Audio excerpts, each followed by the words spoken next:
realmente un gusto estar con todos ustedes nuevamente en estos conversatorios que hemos denominado así desde la Red Latinoamericana de Genética Humana, que ha sido un pilar esta nueva directoría, que es la primera vez que está en pleno frente a ustedes, trabajando con esta prioridad justamente de intentar llevar la genética y la genómica a todos los lugares y sobre todo a los colegas de la región y de América Latina. No queríamos de ninguna manera que 200 años de Gregorio Mendel pasaran desapercibidos, así que lo que decidimos desde la Red Latinoamericana de Genética Humana es hacer este humilde homenaje a un monje que en realidad, ya ustedes saben dónde nació, que nació en Checoslovaquia, el 20 de julio de 1822, y justamente ahora, el 20 de julio, cumplió 200 años de su nacimiento. Es interesante, seguramente Elías después le va a contar, que en realidad él nació el 20 de julio, pero fue anotado 2 días después. Y lo más importante de este monje, ¿verdad?, que descubrió o pudo hablar de los fundamentos de la herencia, en realidad de todas las especies, sin conocer exactamente cómo funcionaban los genes y cómo funcionaba lo que hoy, todos los conocimientos que nosotros tenemos. O sea que realmente eso habla de una mente brillante, tenía una base matemática. Entonces, en realidad ahora nosotros vamos a hablar un poquito de la historia de Mendel, de diferentes abordajes hasta llegar a los momentos actuales, y lo que queremos más es que conversemos entre todos para ver cómo podemos hacer realidad y que la historia de Mendel esté al servicio de la gente. Así que le doy la palabra a Luis Quiñones, el doctor Quiñones, para que él presente al primer orador. Muchas gracias. Ok, buenas tardes. Gracias a todos por estar presentes, por asistir a este ciclo de conversatorio, este cuarto conversatorio que tenemos en la RELAC.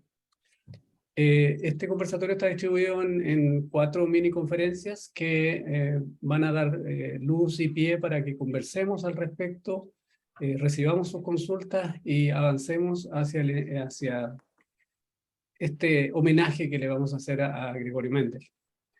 La primera conferencia está a cargo del doctor Elías García, quien es vicepresidente de la RELAC, maestro y doctor en genética humana del Centro de Investigación Biomédica de Occidente, IMSS, de Guadalajara, México. Y la presentación será La vida de Gregor Mendel, experimentos y contexto histórico-científico. Adelante, doctor Elías. Muchas gracias, Luis. Gracias a todos. Gracias, Mariela. Es un gusto estar aquí hablando hoy sobre Mendel. Todos lo conocemos, todos sabemos quién es, pero valdría la pena que veamos algunos aspectos relacionados con su vida y su trayectoria y sobre todo su entorno en el cual desarrolló toda esta historia que Mariela nos está comentando. Como bien mencionó, él nació un 20 de julio de 1822 en Heissendorf, en el Imperio Austriaco, hoy parte de la República Checa, y murió el 6 de enero de 1884 en Brno, que actualmente es territorio húngaro. Sería interesante considerar que en aquellos entonces, siendo Mendel de una familia de pocos recursos económicos, la mejor manera de destacar como persona, como gente de bien, era dando clases o realizando actividades de agricultura. Y es por eso que ingresa a los casi 22 años al monasterio de Santo Tomás en Brunn, un monasterio de monjes agustinos. De hecho, él ingresa el 9 de octubre de 1843. Y ahí conoce a una persona que va a ser bastante relevante en su trayectoria académica, que era el abad Knapp. Yo creo que el abad Knapp fue una de las personas que más impulsó a Mendel para desarrollar esa inquietud de investigador, de científico y sobre todo de observador. En aquellos entonces, él no nada más trabajó con chícharos o arvejas o guisantes, sino que empezó trabajando con ratones, con chícharos, con abejas, con maíz y otras especies. pero vamos a ver a lo largo de la plática cómo llegó a trabajar con chícharos. Entonces, entrando a este contexto de su trabajo en el monasterio, ahí pudo desarrollar sus actividades de investigación y de ciencia, y como les dije, estaban enfocados a la agricultura y la ganadería, que eran las actividades predominantes en esa región.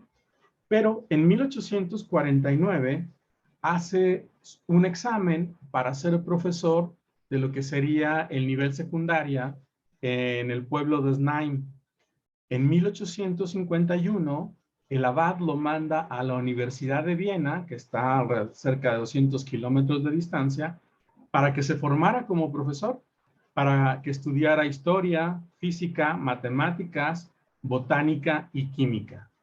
Y es en la Universidad de Viena donde tiene contacto con grandes personalidades de la ciencia, como Christian Doppler, el descubridor del efecto Doppler que usamos ahora en los ultrasonidos, quien también le desarrolla el espíritu de investigación, y también fue alumno de Andreas von Ettinghausen.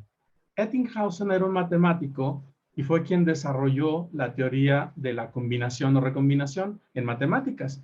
Él le da el fundamento teórico matemático para desarrollar sus experimentos, y también toma clases con Franz Unger, que era un botánico y fisiólogo que trabajaba con hibridación en chícharos. Entonces, con estas personalidades es con quien desarrolla la posibilidad de todo lo que hizo un par de años después. Interesantemente, también es alumno de Carl von Nageli, que él estaba muy entusiasmado con lo que llamaban en ese entonces teoría de la transmutación, que se convertiría en la teoría de la evolución. Entonces, cada uno de ellos le va aportando a Mendel pedacitos de ciencia para desarrollar todo lo que hizo más adelante.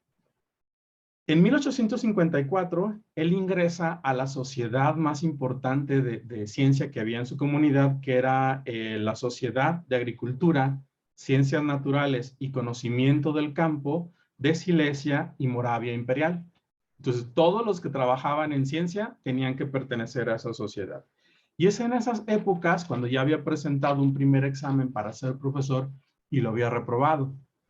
En 1855 más o menos presenta un segundo examen para ser profesor y lo vuelven a reprobar.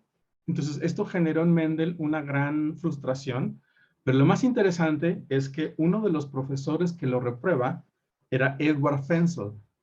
Y este señor resultó, después de mucho tiempo, ser el abuelo de Schermark, uno de los redescubridores de las teorías de Mendel en 1900. De esas cosas que el destino nos da. Entonces, se regresa Mendel a Brunn, decepcionado porque no pudo ser profesor, y entonces se dedica de lleno a los experimentos en chícharos en 1856. Y aquí algo que menciona Mariela es muy interesante. Primero porque en aquel entonces, imagínense que estamos hablando de más de 150 años donde no había fundamentos biológicos para la genética. No se sabía qué eran los genes, no se sabía cómo se transmitía, no se sabía nada de esto. Y él tuvo la capacidad e imaginación o intuición para darse cuenta de lo que estaba haciendo, aunque tampoco lo entendía. O bueno, sí lo entendía, pero no podía darle nombre porque estos conceptos no existían. Entonces, en 1856 él empieza a estudiar en chícharos 7 caracteres, los 7 famosos caracteres que ya conocemos: la forma y el color de los chícharos, la forma y el color de la vaina, el tamaño de la planta, la localización de las flores y la altura de la planta. Interesantemente, cada uno de estos caracteres estaba localizado en un cromosoma diferente. De los 15 cromosomas que tiene el chícharo, yo no creo que haya sido el azar el que cada uno de estos caracteres haya estado, sino que más bien al estar trabajando con diferentes características, encontró los que se ajustaban a su hipótesis y esos fueron los que trabajó. Eso ha sido un motivo de discusión durante mucho tiempo. Pero aquí lo más interesante es cómo pudo Mendel imaginarse el concepto de gen o la idea de los genes sin tener el concepto biológico. Y eso es algo bastante interesante. De hecho, les llamaba Merkmal. Merkmal en alemán quiere decir algo que se ve y que se reconoce, es decir, un rasgo. También les llamaba elementos, pero les llama más Merkmal. Los menciona 150 veces en su trabajo y elementos los menciona alrededor de 10 veces. En ese entonces, 1856, 57, 58, empieza a desarrollar el concepto de dominancia y recesividad de estos 7 caracteres que estudiaban cada uno de ellos. Cada año iba trabajando un carácter. Empieza oficialmente en el 56. En el 57 es cuando se hace sus primeros análisis. Sería el nacimiento de la primera ley de Mendel. En 1857 empieza a trabajar ya con combinaciones de 2 o más caracteres, las cruzas dihíbridas, el nacimiento de la segunda ley de Mendel, y en 1858 ya empieza mezclas más complejas como los trihíbridos, y también las retrocruzas para confirmar sus hallazgos. Se estima que él trabajó con alrededor de 10,000 plantas, 40,000 flores, y contó, o le ayudaron a contar, más de 300,000 chícharos. Y es entonces también cuando confirma el concepto de genotipo y fenotipo. En 1862, fíjense, empezó en el 56, se tardó casi 6 años, o más de 6 años en sus trabajos. En el 62 viaja a Londres, a la London International Exhibition. Y obviamente también ahí ya conoce a más personas que le ayudan a modificar sus hipótesis.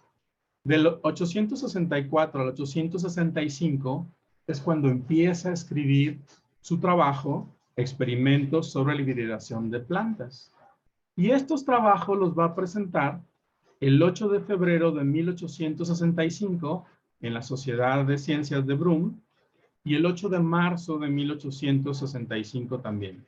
Él se esfuerza en explicarlo, muestra sus resultados, muestra sus números, pero nadie lo entiende y queda pues como una sesión más en la Sociedad de Botánica de Brum. Escuchan ruidos porque está cayendo un tormentón en este momento. Pasa 1865 y al año siguiente es cuando publica su trabajo. Y desde entonces mantiene correspondencia con Nageli. Durante más de 7 años y más de 7 cartas, empiezan a entender todo este concepto, todo este complejo. Y después de esas conferencias, él manda 40 manuscritos a diferentes científicos en la región. Uno de ellos le llega a Darwin, pero Darwin nunca lo leyó, lo guardó en su escritorio y ahí se quedó. Entonces, a pesar de que Mendel siguió trabajando con otras especies para confirmar su hipótesis y la idea de que estos elementos particulados podían heredarse, se fue perdiendo entre las actividades. Entre muchos de ellos se vuelve el abad del monasterio, se ocupa de otras cosas, se mete un poquito a la política y pues también se va amargando un poquito con el tiempo. Debido al trabajo que realizó con algunas sustancias químicas, esa es la hipótesis también, desarrolla una nefritis que finalmente lo lleva a la muerte el 6 de enero de 1884. Y uno diría, bueno, ¿cómo es que una vez muerto en el 884 lo descubren en 1900? Y esta es otra parte muy interesante. Una vez que publicó su trabajo, sobre todo con Nageli, a través de sus cartas, le empieza a cuestionar y a retar a desarrollar más esta hipótesis. Muchos de estos trabajos quedaron en algunas bibliotecas y en 1899, William Bateson, trabajando ya con animales, empieza a darse cuenta de que existen elementos que pueden explicar la herencia. Se pone en contacto con Sherman. Sherman era nieto de Fensel, el que lo había reprobado cuando aplica su segundo examen para ser maestro. Sherman tenía una competencia con Hugo de Vries, que también era botánico, y que también estaba interesado en entender cómo se heredaban los caracteres en plantas. Tanto Torrens como Sherman y de Vries eran botánicos, pero Bateson era zoólogo. Y Bateson es quien lleva estos conceptos de genética y leyes de la herencia hacia modelos animales y posteriormente, al trabajar con Morgan en Estados Unidos, establecen las bases para nombrar a la genética como tal y darle la importancia que tiene. Pero bueno, se cree que Correns en Múnich conoce a través de Nageli el trabajo de Mendel y se lleva una gran sorpresa al descubrir que lo que él estaba haciendo, Mendel lo había descubierto 40 años antes. Entonces, Correns conoce a Nageli porque él estaba casado con una sobrina de él. Entonces, Correns es quien se da cuenta de este trabajo e incluso las proporciones 9-3-3-1 que ahora conocemos, Mendel las describió y las escribió, pero no las puso como las proporciones 1-2-1 en la primera ley. Fue Correns el que se dio cuenta de esta proporción y la agrega a las mezclas de híbridas. Empieza una competencia entre Correns, de Vries y Chermak para redescubrir las leyes y publican sus trabajos con meses de diferencia. Y es por eso que se considera a los tres como los redescubridores de la teoría de Mendel. También es Correns quien los nomina como leyes de Mendel y los nomina como tal. Es interesante que en el trabajo de Mendel, si lo revisan con detenimiento, él no dice esta es una ley o esta es la primera ley o la segunda o la tercera. Son los redescubridores, Correns sobre todo, quien las nomina. Existe una controversia también en si existen 3 o 2. Yo creo que son 2. La ley de la distribución y la segregación independiente. Y bueno, una vez que se redescubren estas leyes, Bateson empieza a darle una mayor difusión, realiza algunos congresos en Inglaterra, en Europa, y luego se va a Estados Unidos, donde conoce a Thomas Morgan. Morgan trabaja en la Universidad de Columbia en Boston, y él también estaba interesado en identificar estos factores. En un principio, Bateson llega muy amable con Morgan, entablan una buena comunicación, pero luego se van enemistando y al final terminan peleados. Pero Morgan se da cuenta que a pesar de que es su enemigo o está su contrario, Bateson, se da cuenta que descubrieron las leyes de Mendel y que aparte tiene una aplicación no nada más en animales, sino también en humanos, y de ahí en adelante empieza toda la historia que ya conocemos. Entonces, en estos pocos minutos que me quedan, voy a destacar 2 cosas muy interesantes de Mendel. La primera es que él escribió en sus memorias, en 1870, 80, por ahí, mi tiempo vendrá. Él estaba tan seguro de lo que había descubierto, aunque no tenía los conceptos ni los nombres de estas ideas, que lo que él había descubierto era tan importante como lo estamos reconociendo hoy. Y segundo, mucho tiempo después, Fisher, en los años 40, ya que una vez que descubren estos métodos estadísticos, demuestra o publica por ahí que los trabajos de Mendel estaban, como decimos en México, cuchareados. Es decir, eran tan perfectos que era imposible que hubieran sido reales. Muy probablemente Mendel o los ayudantes de Mendel le ayudaron a acomodar los datos.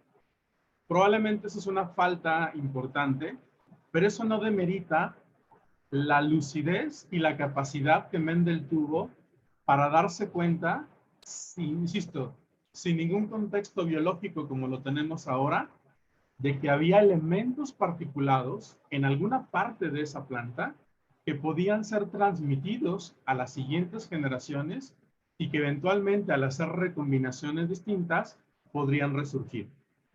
Ahí es donde radica el genio de Mendel, en esa capacidad para entender lo que estaba describiendo y la certeza que tuvo de saber que aunque no lo entendieran, porque en realidad nadie lo entendió, y la frustración que tuvo al comunicarse con diferentes investigadores y que solo uno le contestó solo para retarlo, como fue Nageli, él persistió y su trabajo finalmente rindió frutos. Creo que eso sería el gran aprendizaje del trabajo de Mendel. Y bueno, todo lo demás que conocemos es prácticamente historia. Mariela nos contará otros datos en relación al museo, pero su trabajo fue tan importante y tan relevante que ahora sigue siendo la base de la genética moderna. Y bueno, no me queda más que agradecerles y estar contento por participar en este pequeño homenaje. Muchísimas gracias. Muchas gracias, Elías, por tu exposición tan culturizadora. Les digo a los asistentes que por favor coloquen sus preguntas en el chat. El doctor Julio Daluz va a estar revisándolas para al finalizar la sesión podamos discutirlas. ¿Mm? Ahora continuamos con la siguiente presentación de la doctora Mariela Larrandurú, quien es nuestra presidenta de la RELAC, médico genetista, máster y doctora en genética y biología molecular del Ministerio de Salud Pública, docente de la Universidad Católica del Uruguay, Montevideo, Uruguay. La presentación se llama Aporte de las investigaciones de Mendel a la genética médica moderna a través de su museo en Brno, República Checa. Adelante, Mariela. A ver si ¿me escuchan? ¿Me escuchan todos? ¿Sí? Sí. Perfecto. Bueno, buenas noches para todos. Entonces, siguiendo con este conversatorio, específicamente pedí para hablar de este tema porque realmente cuando tuvimos la oportunidad de conocer, fue para nosotros una gran alegría poder ver al vivo y al directo lo que era este museo y lo que representa Mendel en esa región del mundo. Viajamos ahí el mes pasado, en junio, acompañados de dos genetistas muy conocidos, mexicanos, el doctor Augusto Rojas, que de hecho es expresidente también de la RELAC, y la doctora Rocío Ortiz, que es su esposa. Entonces la idea es, bueno, contarles así en forma de conversación y una forma coloquial, compartir con ustedes lo que fue mi experiencia. Entramos por el museo, esta zona de la zona donde está el convento y donde Mendel hizo sus experiencias, está en gran, ustedes pueden ver acá, que está siendo reformado, y tiene placas donde muestra toda la historia de Mendel. Esto es una figura que en realidad se originó y se inauguró en el año de 1910, es el monumento a Gregorio Mendel, que nosotros consideramos realmente que es un fraile, naturalista, maestro científico y aprendiz de la vida, y queríamos mostrar, fíjense que este monumento es del año 1910, y está ahí, continúa en el mismo lugar desde su inauguración. Y bueno, entonces entrando al museo, nosotros podemos ver, y yo les voy a mostrar que para acá es el convento, y hacia acá a la derecha es lo que es el museo propiamente dicho. Quizás algunos que están en la audiencia ya tuvieron la oportunidad de visitarlo. En lo personal para mí fue muy interesante y muy movilizador.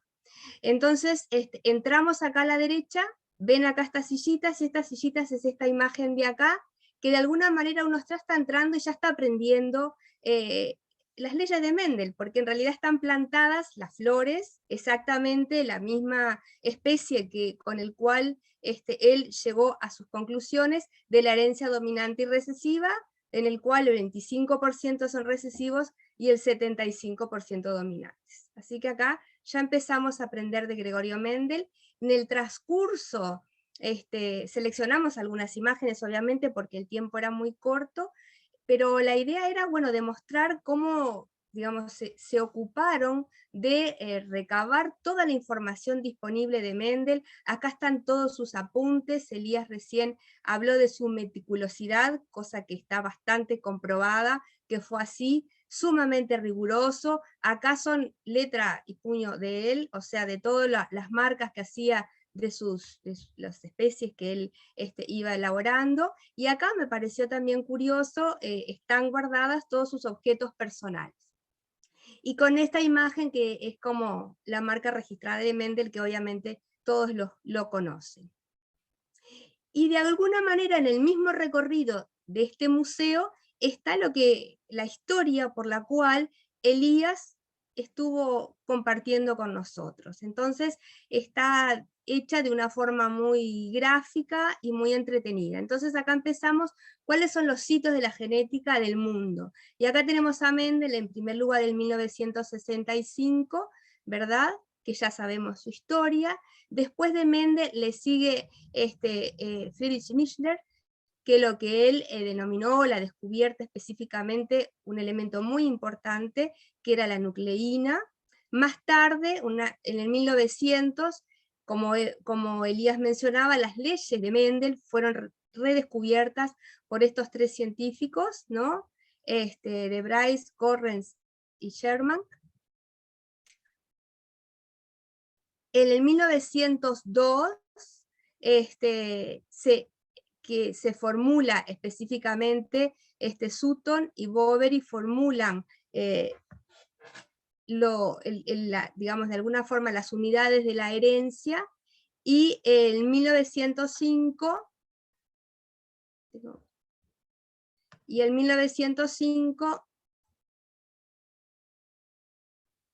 William Bateson usa el término de genética, y eso es un tema muy importante porque a partir de 1905 es que nosotros empezamos a utilizar a nivel general y en forma masiva el término de genética como la ciencia que describe a la herencia y a la variabilidad. Más adelante, en 1911, que también Elías habló, Thomas Morgan, que fue el que justamente halló y localizó a los genes, y además relacionó también la genética y el ligamiento genético, que pudo realmente determinar geográficamente dónde quedaban esos factores o esos rasgos que hablaba Mendel. En 1944, Avery, Magleo y McCartney confirman en realidad que el ADN es el que tiene la información genética. En 1953, Crick, Watson, Wilkins y Rosalind Franklin publican realmente la descubierta. ¿Se acuerdan que este año, en realidad en el año 53 fue la publicación y se conmemoraron los 50 años los 50 años del ADN. En 1966, Nirenberg y sus colegas hablan y descifran el código genético. En 1975, Sanger, Maxman y Gilbert desarrollan nuevos métodos de secuenciación del ADN. En 1983, Carrie Mullins tuvo la brillante idea, en realidad, y pudo desarrollar un método que hoy por hoy es uno de los más ampliamente utilizados, que es la reacción en cadena de la polimerasa, donde se puede amplificar ADN en una forma rápida y realmente poco cara de la secuencia del ADN. En el 2003, el proyecto del genoma humano se completa y se publica por primera vez. La publicación oficial del proyecto del genoma humano fue en 2003, y en 2012 Jennifer Doudna y Charpenter fueron las que determinaron y descubrieron la secuencia CRISPR-Cas, por la cual se puede editar el ADN, y el año pasado les recibieron, merecieron su premio Nobel. Esta fotografía también la sacamos, que es una fotografía clásica de Watson y Crick, infaltable en el repertorio de los genetistas. Y acá empieza la parte que a mí realmente me fascinó del museo, que quería compartirlo con ustedes, porque acá obviamente son los tres redescubridores de las leyes de Mendel, están en tamaño natural, son figuras grandes, y ustedes ven que en realidad está hecho como para los niños y los adolescentes, o sea, utilizar el museo para sensibilizar y capacitar en genética y genómica. Otra área también que tiene es, por ejemplo, del tema de los cromosomas. Es una pantalla una placa que tiene cromosomas que son en forma imantados, y así, digamos, los que concurren al museo se van a entretener un poquito evaluando y determinando cuáles son las anomalías cromosómicas más básicas, como la trisomía 18, la trisomía 13, la trisomía 21, o anomalías de los cromosomas sexuales, como el síndrome de Klinefelter. Y esto, para quien hace genética clínica, la verdad que me pareció súper interesante, porque es como una pantalla gigante donde se gira, se pone un número y ahí aparece la especie que tiene esa cantidad de cromosomas. Entonces ustedes pueden ver que ya sabemos que la especie humana tiene 46 cromosomas, el ratón común tiene 40, las mariposas tienen 448, en fin. Y esto es cuando nosotros hacemos el asesoramiento genético y explicamos lo que es un estudio cromosómico, que la especie humana tiene X cantidad de cromosomas, que es lo que marca la especie. Digamos, si las personas ya tuvieran como esa información, obviamente ya estarían más educados en genética. También es esa parte del museo que Elías también comentó, están expresadas todas las características que colocó Mendel, que cada una corresponde a un cromosoma diferente. Otra de las características que me pareció así súper gráfica y muy entendible son rasgos humanos, que en realidad no son enfermedades, sino que son rasgos y condiciones que se heredan en forma autosómica, y algunas lo tenemos o no lo tenemos, porque son de herencia autosómica recesiva.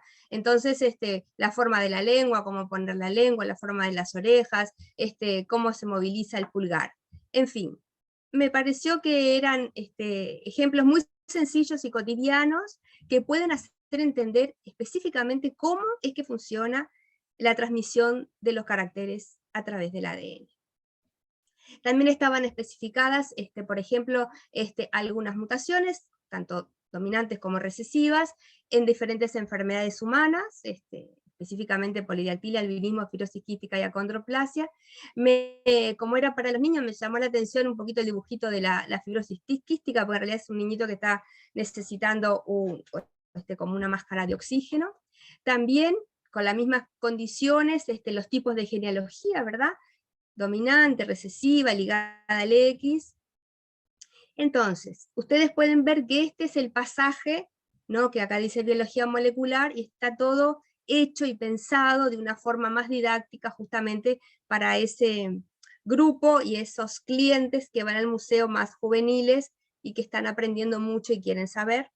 Y acá lo que les quería mostrar es esta ventana, que esta es la parte del fondo, la parte de atrás del famoso convento, que es la abadía de Santo Tomás, y acá era donde Mendel en realidad lo que hacía era simplemente hacer la parte de sus feligreses, ¿verdad?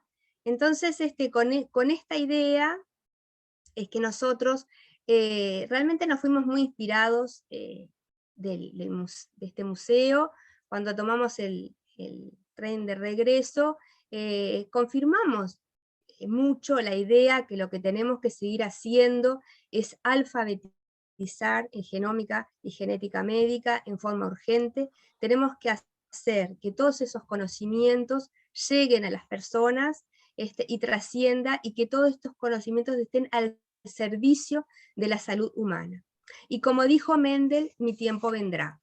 Y nosotros sabemos en realidad que todas estas que Mendel plantó, digamos, este inicio y esta semilla, y con estas características, obviamente muchos científicos vinieron atrás, pero hoy este conocimiento del ADN nos ha permitido entender las variaciones de los seres humanos, la genética del cáncer, la farmacogenética, las enfermedades raras, el diagnóstico prenatal, la genética forense, conocimientos sobre ancestralidad, un mejor y una mejor atención del asesoramiento genético, la terapia génica y de reemplazo enzimático, la medicina predictiva y preventiva. Y creo que eso, como nosotros, como desde la Red Latinoamericana de Genética Humana, tenemos un reto muy grande para trabajar en esta línea.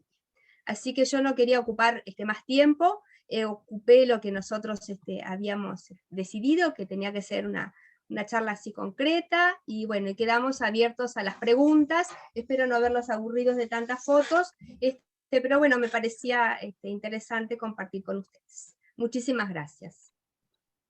Muchas gracias, Mariela. Vamos a pasar a la próxima presentación, que está a cargo de la doctora Ida Schwartz. Ella va a hablar sobre Mendel en el contexto de salud y enfermedad.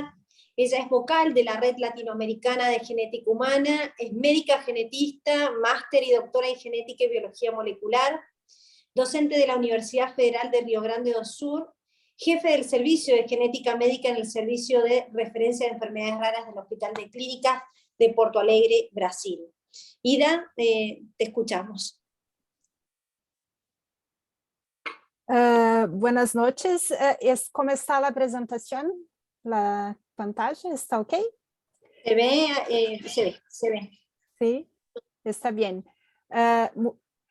En primer lugar, gostaria de dizer que vou falar em portunhol, pero os diapositivas estão em espanhol. Como sou médica geneticista, gostaria de trazer alguns conceitos de Mendel no contexto da saúde e da enfermidade. Penso que a maior descoberta de Mendel e que tem a ver com a genética médica é o conceito de gene. Sabemos que este conceito é um conceito muito difícil e que tem cambiado ao longo do tempo, pero o gene como uma entidade única, a entidade ligada à herança, é um conceito que devemos a Mendel. E o que este conceito de gene que aprendemos com Mendel no final do século XIX tem de ligação com o mais recente avanço que tivemos, que foi o término do sequenciamento de genoma neste ano de 2022.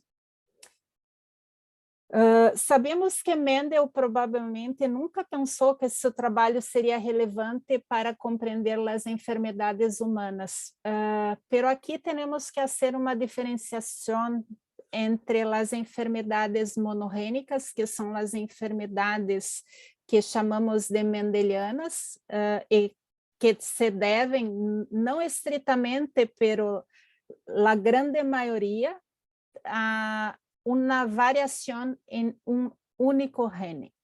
Sabemos que estas enfermidades monogênicas são enfermidades raras e que a grande maioria das enfermidades humanas são multigênicas ou multifatoriais.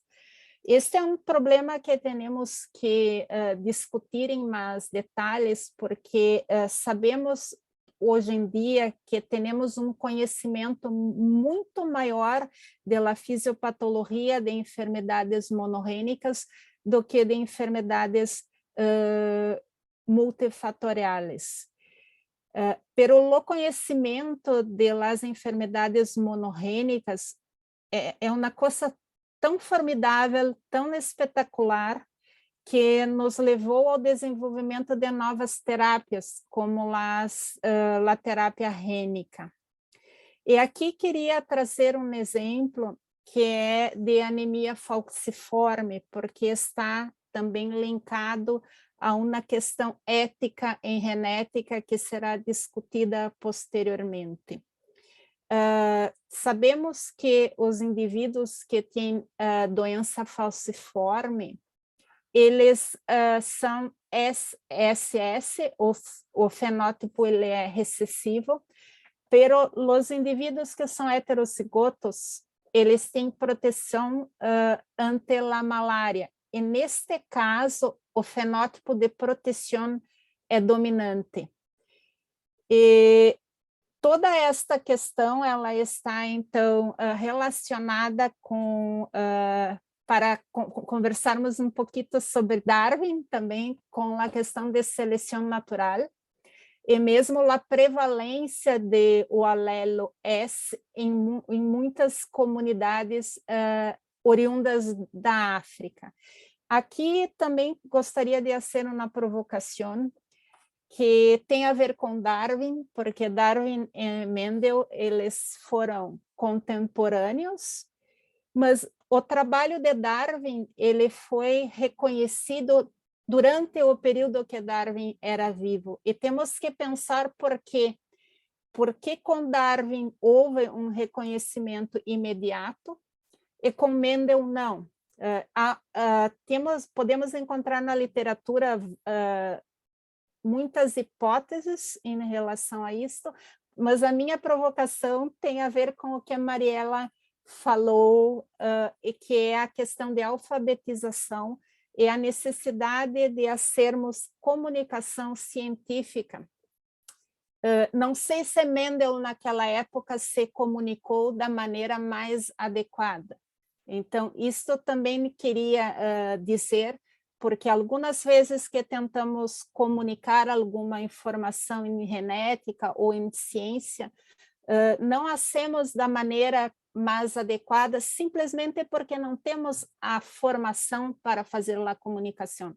Somos cientistas, e mesmo quando somos professores, muitas vezes não dominamos as técnicas que são necessárias para uma boa comunicação. Então, esta é uma provocação. E se vamos pensar nesta questão da doença falciforme e mesmo do consórcio TITU-TI, que foi responsável por esta nova versão do sequenciamento de nosso genoma, sabemos que os dados de populações africanas, eles são muito escassos, certo? Então, o que devemos, então, fazer como comunidade para que tenhamos dados de genômica mais abrangentes e não somente derivados de populações caucasoides de Europa ou mesmo de Estados Unidos, ok? E usando também a questão de anemia falciforme como um exemplo de doença mendeliana tratável de forma específica, temos algumas técnicas ou estratégias recentemente publicadas para esta doença e que envolvem o aumento da síntese de hemoglobina fetal. E isso é tão bonito porque são técnicas que elas modificam um gene, que é o BCL11A, que não é relacionado à produção da hemoglobina falciforme per se. Os pesquisadores descobriram que quando este gene estava mutado, ele era associado a uma síndrome que causava aumento ou persistência dos níveis de hemoglobina fetal. E a partir disso, então, a partir de um exemplo de doença mendeliana, foi possível elaborar uma estratégia de tratamento para uma outra doença mendeliana. Então, pontuando, mostrando a importância que tem quando pensamos em enfermidades, de tentarmos enxergar o conjunto das coisas, não somente um gene, mas todo o ambiente a que o indivíduo está exposto. E aí vamos para a questão da medicina personalizada, que é o último tópico que trouxe aqui como uma provocação também.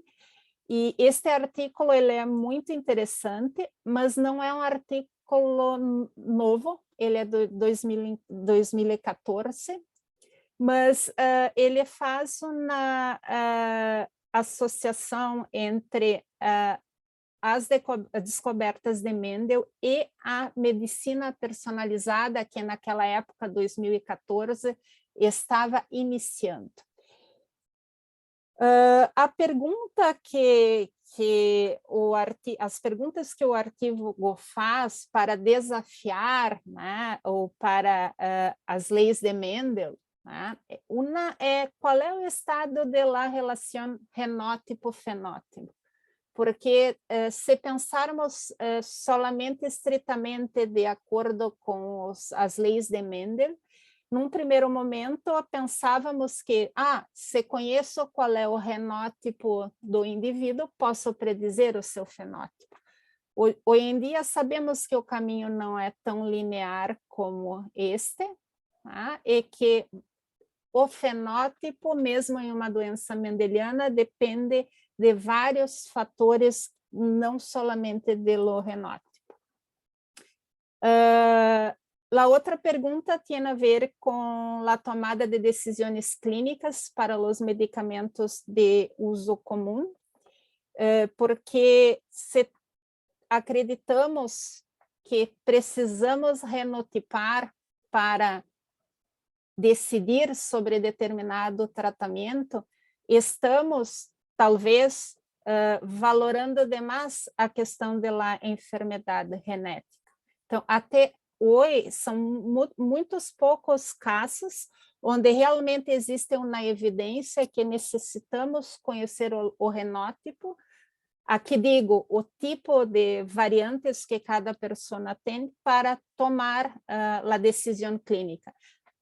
Num mundo talvez ideal, daqui 10, 20 anos, ou mesmo 5 anos, se tivéssemos acesso a toda a renotipagem, mesmo assim, talvez esta questão não fosse resolvida.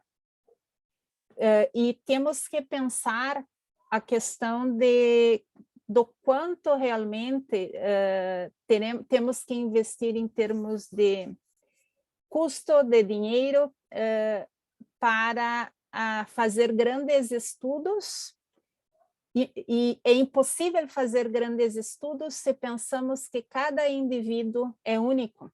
Como que vou resolver esta questão da medicina baseada em evidência quando pensamos em medicina personalizada? Certo? E já comentei a questão que novas estratégias terapêuticas, elas podem surgir a partir do estudo de novas variantes raras, e é isto que gostaria de trazer esta noite para discutirmos, ok? Gracias. Muchas gracias, Ida. La cuarta presentación está a cargo de la doctora Natalia García. Ella va a hablar sobre el impacto de los conocimientos mendelianos en la bioética. Ella es vocal de la Red Latinoamericana de Genética Humana, RELAC, es médica genetista, especialista en bioética, docente de la Universidad de Caldas, Universidad de Manizales, Colombia. Así que, bienvenida, Natalia, te escuchamos. Bueno, un placer, un saludo para todas las personas que nos acompañan a esta hora, a mis colegas miembros de la Junta. Pues para mí es un honor participar en este tipo de actividades. Creo que lo más importante es en este corto tiempo, porque finalmente esto tiene muchísima tela para cortar. Voy a permitirme hacer una serie de reflexiones que son importantes, y voy a permitirme también utilizar precisamente el método de reflexión en bioética, porque va a ser muy importante para abrir precisamente esta discusión, que es lo que nos interesa en este conversatorio. No sé si están viendo la pantalla. Sí, perfecto. Perfecto, listo, muy bien. Entonces, siempre que hacemos este tipo de análisis, y tal vez a la luz de la gran pregunta, ¿cuál es el impacto, digamos, de todo lo que hizo Gregor Mendel en su momento? Yo diría que viene una serie de eventos que van a ser importantes dentro del análisis, y una primera pregunta que todos nos hacemos y que ya se han hecho en las magníficas intervenciones es, bueno, ¿pudo Mendel haberse anticipado al impacto generado por sus descubrimientos? Que eso es una cosa importante, y vamos a tratar de hacer una línea de tiempo, y consiste en mirar el tema científico per se, qué personas pudieron recoger todo ese conocimiento, qué personas entonces utilizaron ese conocimiento con ciertos fines, y es ahí donde también vamos a trazar la línea del tiempo en la aparición realmente de la bioética en muchos de estos contextos. Hay que entender, y todos estamos absolutamente claros, que el concepto de herencia pues venía trabajándose desde hace mucho tiempo, obviamente antes de Mendel, pero era un concepto que era muy abstracto, era algo que no era tangible, e inclusive cuando lo aterrizamos a la discusión viene la siguiente pregunta, y es si se ha convertido el gen en la idea más poderosa en la historia de la ciencia. Entonces, estamos hablando de una idea, ¿cierto? De una idea que tiene y toma una fuerza basada precisamente en esa argumentación científica que teníamos en esa época, o que tenían en esa época, para ser utilizada, y ese ser utilizada para cuáles fines. Y eso le da una validez a muchas de las discusiones que se generaron en esa época, y por esa razón, vuelvo, insisto, vamos a ver esa línea de tiempo entre todo lo que implican esos nuevos conocimientos, esa nueva aplicación y efectivamente la aparición de la bioética. Entonces va a ser muy importante establecer que esas leyes de esa herencia mendeliana en todos estos trabajos que ya se han recogido, quienes las retoman, cómo venimos trabajando en ese punto, en ese momento empieza a trabajarse este concepto que es supremamente importante, que es el concepto de reduccionismo genético. Y ese concepto de reduccionismo genético fue la punta de lanza para muchos de los movimientos, inclusive en esta época, ¿cierto? Que estamos hablando de 1900, para tratar de atribuir, ¿cierto?, esa parte genética, esa parte monogénica a fenotipos complejos como la inteligencia, como el comportamiento, como las habilidades de las personas, y lo más peligroso, con temas tan complicados como el concepto de eugenesia, como el concepto de racismo científico y con el concepto de supremacía. Entonces, fíjense que tenemos unos elementos que son unos elementos importantes dentro de algo que efectivamente, y yo creo, y todos estaremos de acuerdo, yo no creo que Mendel haya pensado, miércoles, esto se va a convertir en una herramienta para que haya una discriminación racial. Muy probablemente él estaba pensando en otro tipo de consideraciones. Estábamos todavía en plantas, de golpe algunos modelos murinos, pero realmente él estaba tratando de explicar algunos conceptos, y precisamente esa idea, como les digo, del gen, esa idea del gen que es tan poderosa, que si ustedes se leyeron el libro de Mukherjee, pues entonces dice, el gen se puede convertir en tal vez la idea más poderosa y más peligrosa muchas veces en ese concepto. Entonces, claro, tenemos que tener una relación en este tiempo entre el concepto de eugenesia y lo que se venía trabajando precisamente desde hacía mucho tiempo. Realmente el concepto de eugenesia lo acota Galton, pero ese concepto de eugenesia se venía trabajando desde hacía mucho tiempo, ¿cierto? Ese concepto de cuáles personas tenían cierta valía, cuál era la raza que debería dominar, etcétera, etcétera. Y si ustedes ven este concepto de eugenesia de Galton, casi que lo podríamos extrapolar, ¿sí?, a nuestro siglo por autores como Julián Savulescu, bioticista, que hablan de la beneficencia procreativa. Es decir, si yo tengo una condición genética, no debería reproducirme.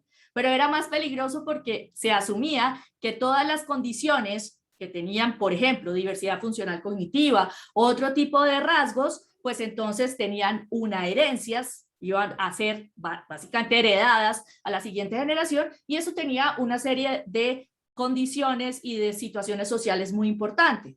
Desde esa época se estaba pensando, de hecho, en los costos de una persona que tuviera una condición hereditaria, así todavía no tuvieran ni idea qué era el concepto del ADN, ni qué era el concepto de la proteína, ni el concepto de gen. Entonces, fíjense que este tema es interesante porque la eugenesia y todo el movimiento de eugenesia recoge, y quiero que veamos este póster, que es el póster de uno de los congresos de eugenesia, ¿cierto?, que se hacían en la época, en donde miren el tamaño que tiene esa raíz de la genética. Y entonces, cuando Galton escribe precisamente o se recopila en este libro, ¿cierto? Que significa todas digamos, las diferencias, todo lo que tendríamos que tener en cuenta de las facultades humanas, del desarrollo, son diferentes ensayos en donde finalmente se toma esa parte de Mendel y se toma Darwin efectivamente para validar, para decir, mire, esto tiene un contexto científico, esto ya es evidente y vamos a utilizar esto para poder validar todas las actuaciones que ustedes ya perfectamente conocen. Aquí tenemos uno de los pósters y no me voy a detener en la Alemania nazi ni en la Segunda Guerra Mundial, pero es que este es un hito muy importante, porque es que esto era una política pública, ¿sí? Una política pública que establecía que la esterilización era un concepto correcto, es decir, no se tenía en cuenta la autonomía de las personas, sino que básicamente, como ustedes lo están viendo allí en esta propaganda, la esterilización era liberación y no castigo, ¿sí? ¿Quién asume la responsabilidad por esto? Entonces, fíjense que vamos teniendo unos elementos que son unos elementos culturales que van siguiendo esa línea y los movimientos eugenésicos, pues hay que decirlo, todavía existen. Eso no es que haya desaparecido. Lo que pasa es que digamos, el más representativo en algún momento fue el movimiento y pues por el tiempo no podemos hablar de los otros regiones donde se estableció esto, pero esto sigue siendo importante dentro de esa línea de tiempo para establecer por qué existe ese impacto precisamente en la genética. Curiosamente, y ustedes ya saben la historia de Mengele, inclusive doctor en antropología y medicina, trabajó con personas con acondroplasia, tenía una idea bien curiosa con respecto al tema del inbreeding, al tema de toda esa recombinación, y entonces ahí nos vamos preguntando, ¿cierto?, cómo ciertos fenotipos, pues entonces le servían a él para poder supuestamente llevar a cabo sus experimentos basados en algo que era cierto, ¿cierto? Sabemos que la acondroplasia es autosómica dominante, eso no tiene ninguna duda, pero la pregunta siempre en bioética es ¿por qué y para qué? O sea, ¿cuál era el objetivo? ¿Es una buena razón? ¿Era una razón inadecuada? Entonces, me voy a saltar un poquito ya al tema de siglo XX, y cuando empezamos a hablar de todas estas cosas y por qué, y voy a terminar precisamente contándoles por qué la bioética sí, por qué la bioética acá y por qué ese es ese impacto, pues entonces centrémonos en algo importante. Suzuki, que es, digamos, un genetista también muy importante, él se escribe un libro que es bellísimo, que es del 91, que se llama Genetics. Entonces es el concepto de gen y de ética. La genética no puede estar sin la ética, ¿cierto? Es una cosa que es muy importante y ahora bien, tampoco, ¿cierto? En esta nueva configuración, sin la bioética. Entonces la bioética no puede ser nunca vista como una dificultad, como una barrera. No, la bioética es una herramienta para hacer una reflexión que sea mirando al futuro de cuáles pueden ser precisamente esas condiciones futuras, vuelvo y repito, que serán importantes. El cine, los libros, la ciencia ficción nos ha mostrado muchas cosas. Ya teníamos la posibilidad, esta es una película bellísima de 1996 que es Gattaca, en donde ya estábamos estableciendo ese proceso de selección y de selección basados en un fenotipo que era el fenotipo adecuado, ese fenotipo que tenía la capacidad para salir del planeta.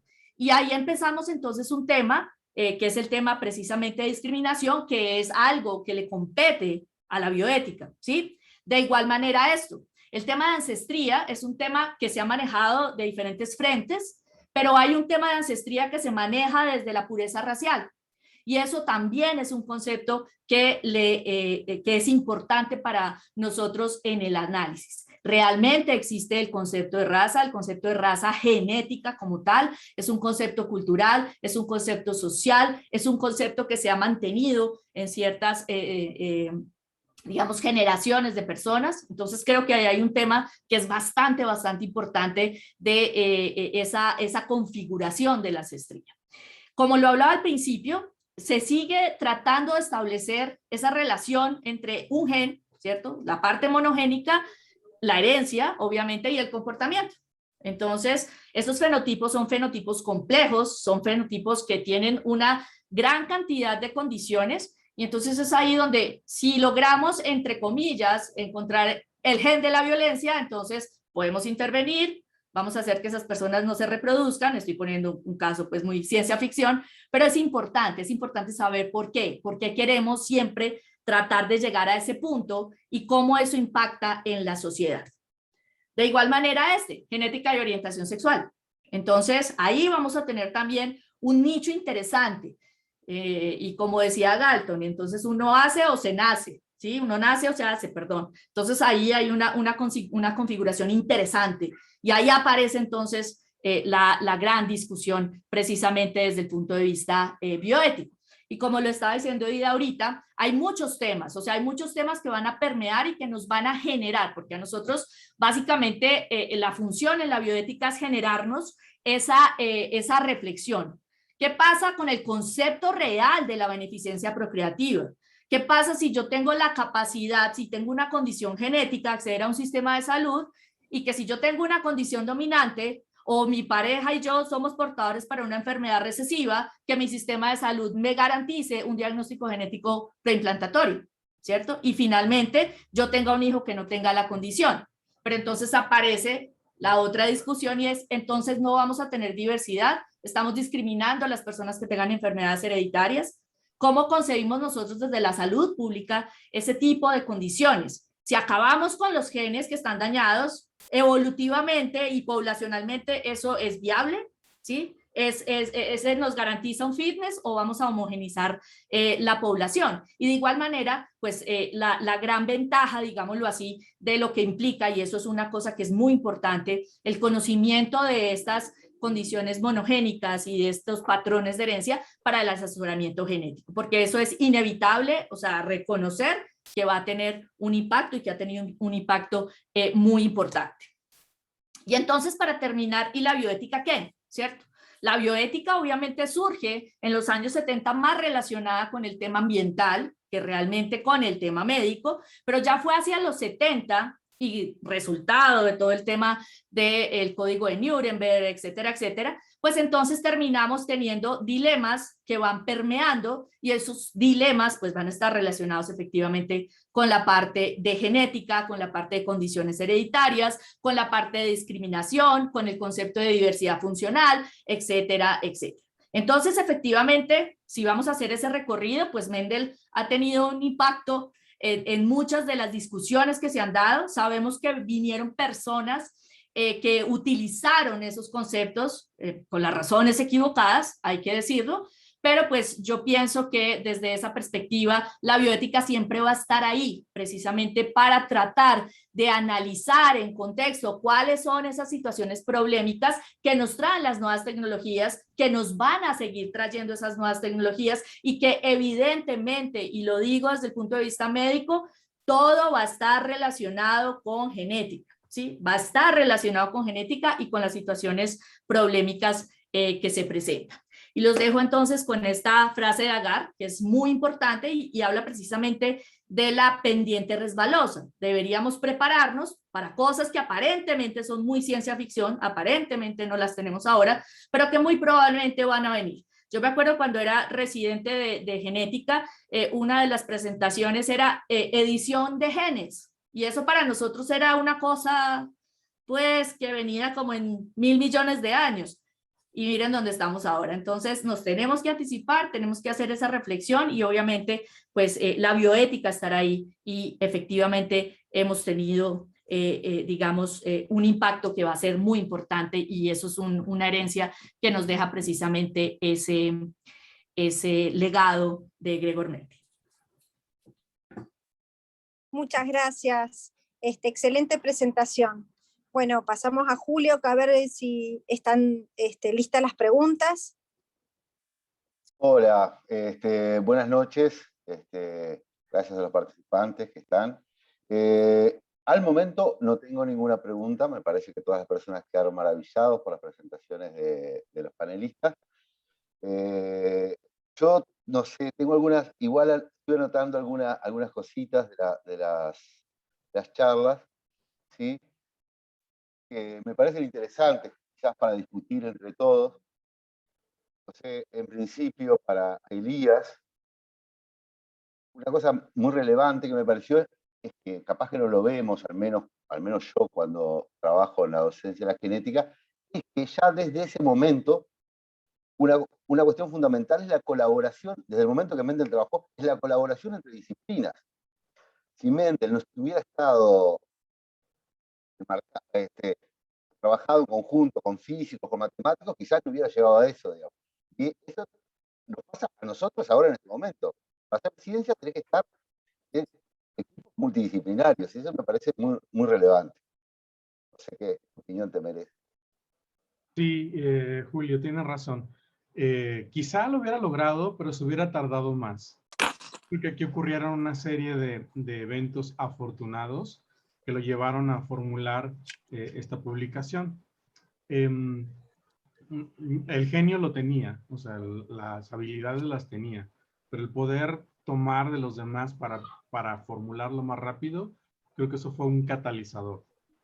Aprovecho la palabra para hacer un comentario en relación a algo que comentó Ida, en las diferencias entre la atención que tuvo Darwin y la no atención hacia Mendel hasta muchos años después. Y eso es algo que hemos discutido en algunas sesiones con algunos colegas, y básicamente creo que era una cuestión hasta cierto punto discriminatoria, porque Darwin tenía todo. Era un dandy, era rico, era inglés, trabajaba en los mejores lugares, tuvo todo para hacer lo que hizo, su viaje maravilloso de miles de años, lo tuvo todo, y sin embargo Mendel no tuvo esas condiciones favorecedoras para hacer lucir más su trabajo. Y creo que también esto fue algo que hizo que Darwin despreciara o ni siquiera se atreviera a leer su trabajo. ¿Cómo iba a leer el trabajo de un simple monje en la Moravia? O sea, creo que eso fue algo que pudo haber influido. En el viaje que hizo Mendel a Londres, algunos historiadores dicen que pudo haberlo conocido, pero en realidad no, porque cuando llegó a Londres, una de las hijas de Darwin estaba enferma, entonces él no se encontraba en su casa. Entonces, ese probable encuentro que pudieron haber tenido personal no ocurrió, pero creo que básicamente era una cuestión pues sí, de desprecio hacia el trabajo de alguien que no era conocido en el medio, y que sigue ocurriendo todavía. Sí, yo creo que aportando a mucho de lo que las 4 presentaciones han hecho, creo que hay cosas relevantes que a todos nos movilizan, como lo dijo en algún momento Mariela, como lo explicaste vos, Elías, y es esto que en algún momento uno podría llamar en la sociedad actual fracasos, ¿no? Estos fracasos reiterados en cuanto a algunos exámenes, es esto, la nueva definición de inteligencia, que es una persona inteligente, que es una persona exitosa. Imagínense que reprobó en más de una oportunidad un examen para ser docente, y sin embargo nos ha cambiado la forma de pensar, y ha generado a partir de sus conceptos todo lo que vivimos ahora y que era impensable, ¿no? O sea, como los recursos que él generó en realidad han sido cimientos para toda esta revolución en la genómica y en la medicina de precisión que vivimos, ¿no? Eso me parece que es casi una marca registrada para Mendel, y que nos tiene que mostrar un poco que un tropezón solo es una caída y hay que seguir para adelante, ¿no? Más que los genetistas que venimos de enfermedades de baja frecuencia, de estudios complejos, de estudios caros, me parece que es como una enseñanza como para mirar para adelante, ¿no? Luis Quiñones tiene la palabra. Luis. Sí, yo quería complementar un poco lo que estaba señalando Elías respecto a la relación Darwin-Mendel. Uh-huh.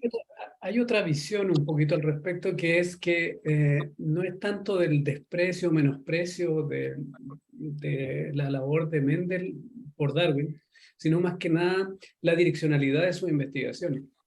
Es decir, Mendel buscaba los rasgos heredables, digamos, en el fondo, y Darwin iba hacia el proceso evolutivo que generaban esos rasgos. Entonces, las visiones iban en distintos sentidos, a pesar de que eran perfectamente complementarias, y por lo tanto, el trabajo de Mendel no lo valoraba Darwin, ni lo leyó, digamos, la verdad, pero de lo que se decía tampoco era algo que le importaba mucho a Darwin. Entonces, es por eso, porque no iban en la misma línea de acción. Hay una teoría al respecto de que la verdad es que no lo evaluó, no lo tasó como correspondía. Y un punto destacable de Mendel propiamente tal, que es algo que no se da habitualmente, que quería señalar solamente en estas 4 charlas tan brillantes respecto a este gran científico, genetista, es que se da una coyuntura particular que él desarrolló toda su investigación en un siglo y toda la valoración de su investigación fue en otro siglo. Se pasó del 18 al 19. Es algo, digamos, casi anecdótico, pero bien particular. Muy bien. Ida. Uma coisa que acho fantástica é que ficamos com esta ideia de Heniel, a ideia foi construída antes de conhecermos o ADN. Isto eu penso que é uma coisa fabulosa, porque é uma ideia e não temos o conceito, entende? É uma coisa muito de imaginação. E queria retomar o que disseram no início da questão da matemática, porque uma coisa que li é que uma coisa que diferenciava a pesquisa de Darwin e de Mendel é que naquela época os biólogos ou a biologia era entendida como uma ciência descritiva e não uma ciência da matemática. Então, Mendel usou muito a matemática e talvez isto foi uma coisa que não foi muito bem entendida naquela época. Mas queria perguntar para Elias se a informação que tenho é correta, porque uma coisa que encontrei é que no fim da vida de Mendel, ele desistiu da carreira científica porque ficou trabalhando no monastério, enquanto Darwin tinha condições de ficar pesquisando, entende? Então, a questão monetária de sobrevivência também foi importante. Uma coisa é se isto é correto, se no final de sua vida não estava como científico, estava mais com as coisas do monastério, e se ele acreditava nos seus resultados, entendes? Se no fim de sua vida ou não. Sí, al final de su vida él se dedicó a trabajos administrativos, a él lo nombran abad, y por enrolarse en problemas para resolver la vida del monasterio, pues fue dejando de lado su actividad científica, que no fue nada más en lo que ahora llamamos genética. La meteorología, tal como la conocemos hoy, él la desarrolló a través de la observación. Y lo que dices en relación al aporte de la matemática en biología es fundamental.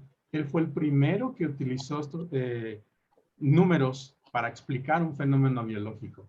Insisto, en un momento en el cual no había ningún contexto científico o teórico como lo tenemos ahora. Para nosotros es muy sencillo entenderlo porque hemos aprendido a través de la escuela muchos conceptos que nos van permitiendo conocer lo que es la genética. Él no lo tenía y sin embargo lo descubrió. Y ahí es donde radica su genio.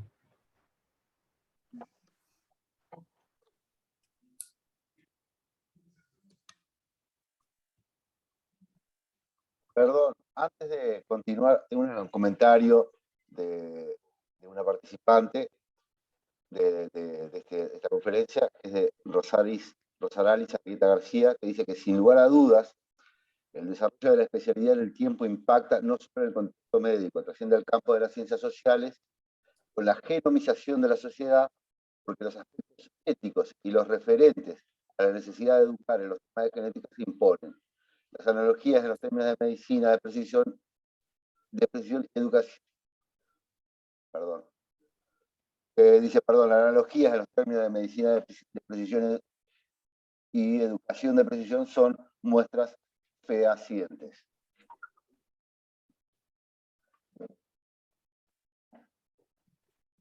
Comentario de Rosa.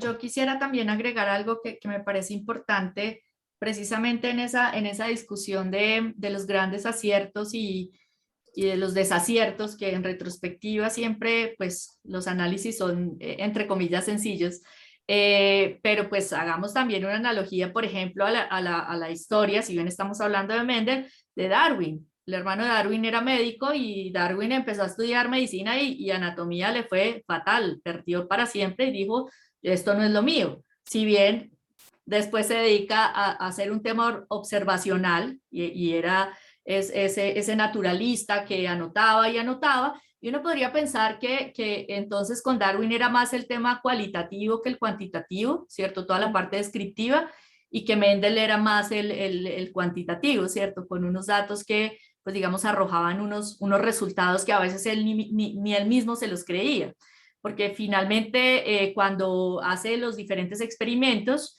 y en esto José Elías me corriges, cuando él empieza a encontrar esa relación en el tema de la primera generación, de segunda generación, pero ya utiliza otro tipo ya de flores, de otras cosas, las vainas no le salen y el cálculo no le sale. Entonces él también empieza un poquito para atrás y decir, ¿será que sí? Pero claro, empieza también a ver ese tema poligénico, digénico, bueno, tetragénico, etcétera, etcétera, y es muy interesante, porque tal vez, si vamos a decirlo, y también hablando, digamos, de la comunicación con Darwin, pues también era un tema de comunicación. Hoy día yo publico un paper y pues otra persona lo leerá y dirá, ay, ve, tan interesante esto. Pues de aquí a que Mendel publicara su paper y que Darwin lo leyera, pues era difícil. Ya ahorita tenemos esa capacidad de flujo de información, y yo creo que la época también era interesante y de hecho estoy de acuerdo con Luis Abel en cuanto a los intereses. Los intereses eran distintos entre Mendel y Darwin, pero es innegable que eso es como todos los grandes generalmente y al final nunca reciben los créditos, ¿cierto? Y esa es otra de las razones, y lo que decía Mariela, que me parece fantástico, los discípulos, son los discípulos los que finalmente van a realzar el trabajo de una persona. Entonces ese tema de alfabetización con nuestros estudiantes, con las personas que conocemos, es vital para que esto permanezca y que muchos años después pues sigamos recordando a Mendel y sigamos recordando a Darwin y sigamos recordando esta fase y esta etapa de la genética humana, de la genética médica, de todas estas cosas. A veces uno cuando está inmerso en este tema, de pronto no alcanza a ver la magnitud de lo que está ocurriendo, y están ocurriendo muchas cosas, pero queremos que muchas más personas puedan acceder a eso que está ocurriendo. Gracias, Natalia. Ahora está Alejandra y Mariela, y hay una pregunta, mejor dicho, una pedido de opinión de Heidi Bravo. No sé qué les parece, si les pregunto. Sí, primero. pero decilo así. Y otra pregunta, además. Heidi Bravo dice, buenas noches, todas las charlas muy interesantes. Hablando de la presentación de la doctora Ida y los temas de discusión que propuso, me llamó la atención, y también pienso que tal vez los conceptos o el denominativo de enfermedades monogénicas o mendelianas, con el tiempo podrían cambiar, justamente por ese avance en el conocimiento que se tiene y se tendrá en la comprensión de la fisiopatología, que no solo es explicado por un solo gen, sino que parece que si hay un gen que domina, pero hay otros incluidos que explicarían el fenotipo.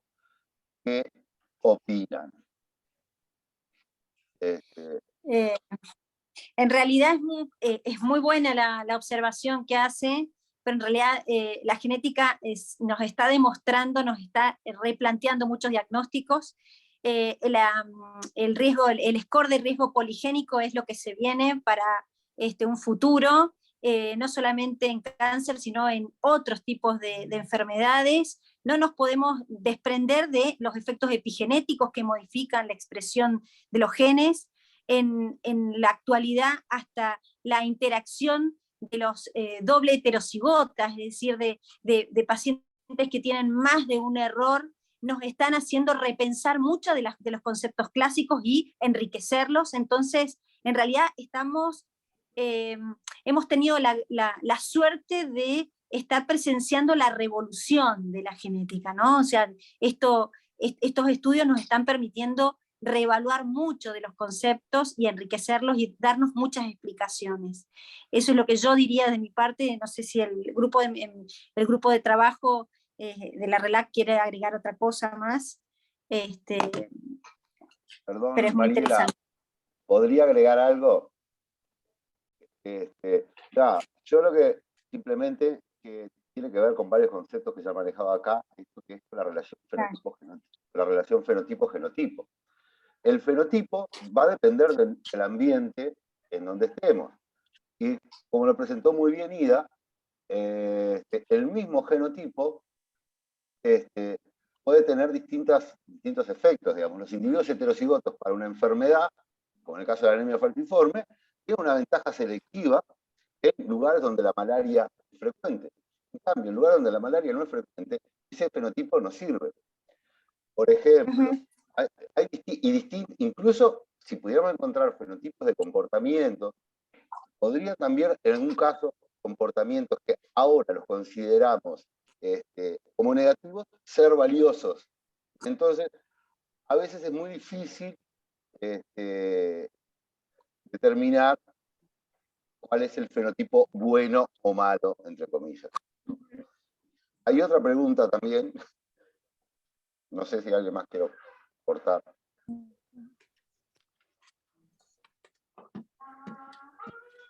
Mariela, não queres falar, Mariela? Porque está con a...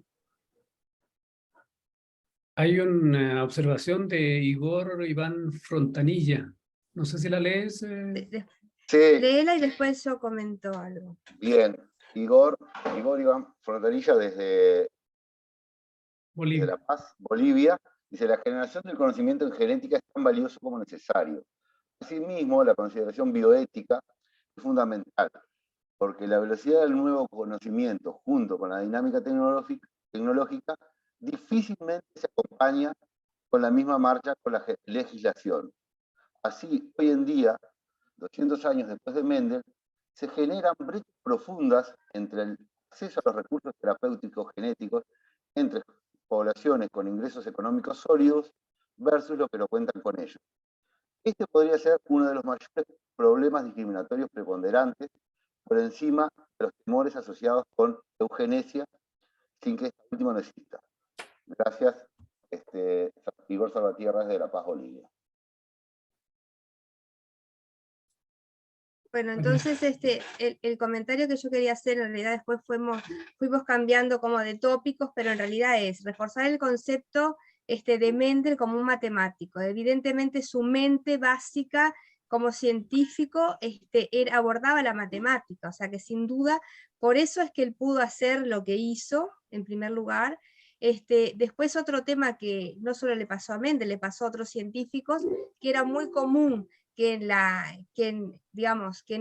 ese momento los científicos presentaran su trabajo y el resto de sus contemporáneos no estaban preparados para ese conocimiento, no tenían la mente abierta. Siempre en todas las épocas ha habido personas que son como un poquito más adelantadas a su época, y eso ha sido así. Entonces, por eso es que en realidad, o sea, no estaban en capacidad de comprenderlo. Y otro punto que me parece importante reforzar es su capacidad de entender que su tiempo vendría, o sea, que había algo dentro de él que le decía, bueno, ese es el camino. Más allá que después, si querés, Elías comentar algunas travesuras que hizo con los números, que Fischer después ajustó, que eso también hace la curiosidad de Mendel, ¿no? Un fraile picarón, pero en realidad nadie le va a sacar, digamos, lo que significa, ¿verdad? Como científico y lo que está marcando en la historia. O sea, creo que nosotros, el legado de él es súper importante, y nosotros de la RELAC tenemos que trabajar esto en diferentes áreas. Así que era eso lo que les quería comentar. O que eu queria comentar, por isso que tem a ver com uma fala de Natália sobre a genomização, né?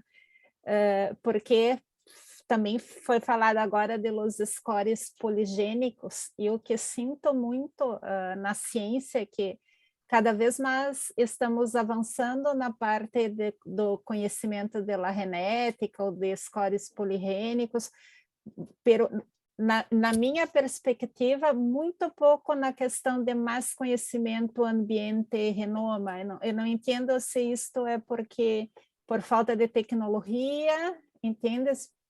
Parece que num ponto que os genes estão indo muito bem, pero na outra parte, na parte de interação, temos muito ainda a descobrir. Enfim, não sei se vocês têm essa ideia, esse pensamento também.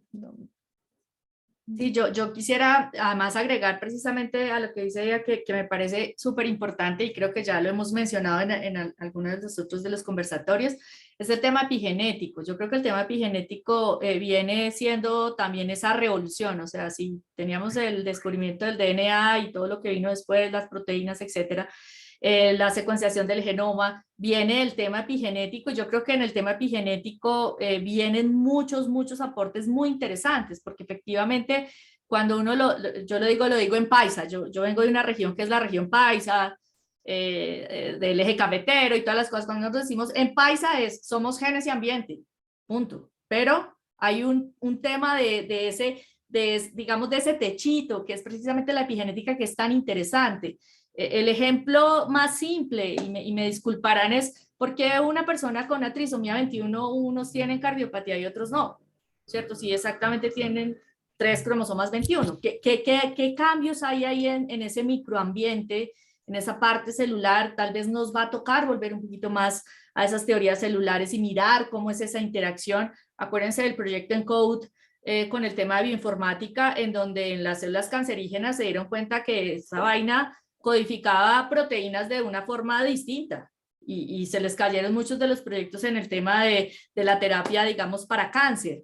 Entonces yo creo que hay que darle también digamos, esa interfase del ambiente efectivamente, de la epigenética y de los genes, no quedarnos solamente en esa configuración unidireccional, y por eso estoy de acuerdo, y también obviamente en todo ese diálogo. Si recordamos todo el tema con el ADN, la danza del ADN es bellísima. O sea, yo vengo de acá, vengo de un lugar súper lejano y me acerco acá. Eso es una cosa que es bellísima. Entonces uno dice, podemos tener interacción entre sitios que están supremamente lejanos. Esa danza la debemos también entender. Ahora, las condiciones del ambiente, pues son condiciones que van cambiando en la historia. Antes las mujeres embarazadas no estaban expuestas a ciertos teratógenos, por ejemplo. Ahora sí, las personas no estaban expuestas a ciertas cosas que estén relacionadas con el cáncer. Ahora sí. Entonces, yo creo que esa reflexión que hace ella me parece supremamente importante, y creo que la epigenética va a ser también, digamos, una punta de lanza de discusión muy interesante para lo que nos queda en estas discusiones. Yo quería aportar a esa misma discusión un punto y decir algo más. En realidad, el análisis poligénico es sobre todo para los polygenic risk studies que hay actualmente, es como la direccionalidad que hay. Si tú le agregas a eso toda la epigenética, tienes una herramienta que es más poderosa, pero además algo que puede ser en parte ambiental, que son las características sociodemográficas propiamente tal. Porque una patología, por ejemplo, cardiovascular, puede tener el factor genético, el factor epigenético, pero además el factor sociodemográfico, que es no solo ambiental y cultural, sino que también, por ejemplo, una característica física, como puede ser una obesidad, por ejemplo, que son costumbres, digamos, o consumos o hábitos distintos. Entonces, hoy en día se están usando modelos predictivos que son más complejos, que utilizan herramientas genéticas, epigenéticas y sociodemográficas y clínicas incluso, para generar un modelo predictivo que es mucho más poderoso, ¿no? Y que nace a la luz de todo esto que hemos conversado durante todo el rato. Y lo que quería apuntar, una cosa un poquito lateral, pero que es tremendamente importante, es el gran aporte que Gregorio Mendel hizo a la agronomía, que hoy en día han estado la sociedad profitando de ello, e incluso industrias tan grandes como Monsanto, digamos, que a partir de allá, desde 200 años atrás, hoy en día ha generado toda una estructura de lucro al respecto, digamos. Es tremendamente importante en agronomía, no dejemos de visualizar ese punto. Elías. Yo quiero retomar el trabajo de Mendel. Hemos hablado de cuestiones poligénicas, de riesgos y de cuestiones epigenéticas, pero él sentó las bases y eso creo que sigue siendo importante. Y ha resistido también temas como lo que comentó Natalia, el movimiento eugenésico, tanto en Europa como en Estados Unidos. Si hablamos de los años 20, 30, nadie hablaba de genética, porque estaba condenado, estaba satanizado, ¿no? Y esto ha resistido el paso del tiempo. También lo que mencionaste en relación al reduccionismo genético, es importante no perderlo de vista. No todas las enfermedades tienen una explicación genética. Gran parte sí, es una combinación de ambiente, factores y otros modificadores. Pero a veces como genetistas tendemos a caer en ese reduccionismo y tratar de explicar fenómenos poligénicos con leyes o explicaciones más simples como sería para enfermedades monogénicas. Y un tema que no hemos tocado también, pero creo que también vale la pena, que no tiene nada que ver con Mendel, pero sí dentro de la cuestión bioética, clonación. Sí, que lo tocaste también en la película de Gattaca, ¿no? Que ya el tema es clonación y son estos temas polémicos los que nos mantienen a los genetistas y a la genética en la discusión pública. Y creo que ahí es importante nuestra participación y nuestra opinión como influencia intelectual al explicarle a nuestros pacientes y a la sociedad cómo son en realidad las cosas. Creo que estos puntos son importantes para resaltar no nada más el trabajo de Mendel, sino el trabajo que hacemos nosotros como genetistas en la actualidad. Que la genética es una rama de la ciencia que está de moda y va a seguir de moda por todos los aportes que tiene. Ese sería mi comentario.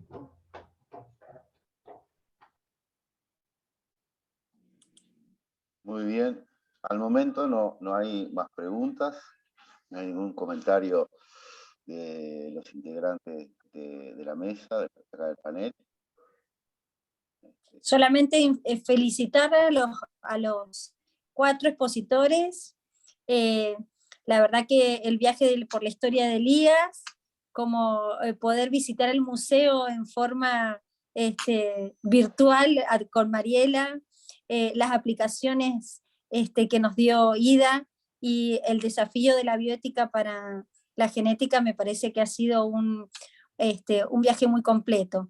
Así que seguro que Julio, Luis y yo lo hemos disfrutado enormemente. Hemos tenido el privilegio de escucharlos. Así que de mi parte y desde acá, desde Mendoza, Argentina, felicitarlos y decirles que es un orgullo y un placer participar de este tipo de actividades que nos enriquecen enormemente a todos. Bueno, Ale. Perdón, dije que no había preguntas, pero Rosaliz Arrieta tiene otra pregunta. No sé bueno, dale. Claro, no sé si pregunta o comentario, perdón. Dice, bueno, pero nada, le damos esa palabra y después hacemos el cierre, ¿sí? Rosaliz dice, no sé dónde sos, Rosaliz, sería bueno que pusieras desde qué lugar estás participando. Dice, también el estudio de las redes de expresión de genes y su interpretación y la interpretación de sus efectos regulatorios y pleiotrópicos se suman en la interpretación del fenotipo. La epigenética se devela desde su interpretación de las diferentes ventanas de susceptibilidad del epigenoma, la acción del esposoma y su traducción clínica y su efecto incluso transgeneracional. Todo esto, sin lugar a dudas, complejiza la interpretación de los fenotipos y completan supongo que es completa acá, completa el análisis del proceso salud-enfermedad. Mendel estuvo claro cuando expresó: mi tiempo vendrá, claro, y estará por mucho. Bueno. De acuerdo, creo, con todos con lo que Sí, dice tal cual, ¿no? los análisis. Bueno, la verdad que, bueno, damos por culminada esta jornada. Creo que hemos cumplido el objetivo que nos propusimos, que sea algo participativo. Me parece una buena iniciativa estar los 4 presentes, más allá de que siempre nos interesa muchísimo mantener la capacitación con invitados de primer nivel para ofrecerle, digamos, a los colegas latinoamericanos la mejor información y la más actualizada, pero bueno, lo que queríamos nosotros lo hemos cumplido, era hacerles este pequeño homenaje a nuestro padre, de alguna manera, el padre de la genética, y como dijo Alejandra, realmente es así, lo abordamos de diferentes lugares. Creo que la conversación fue muy... Posso te interromper?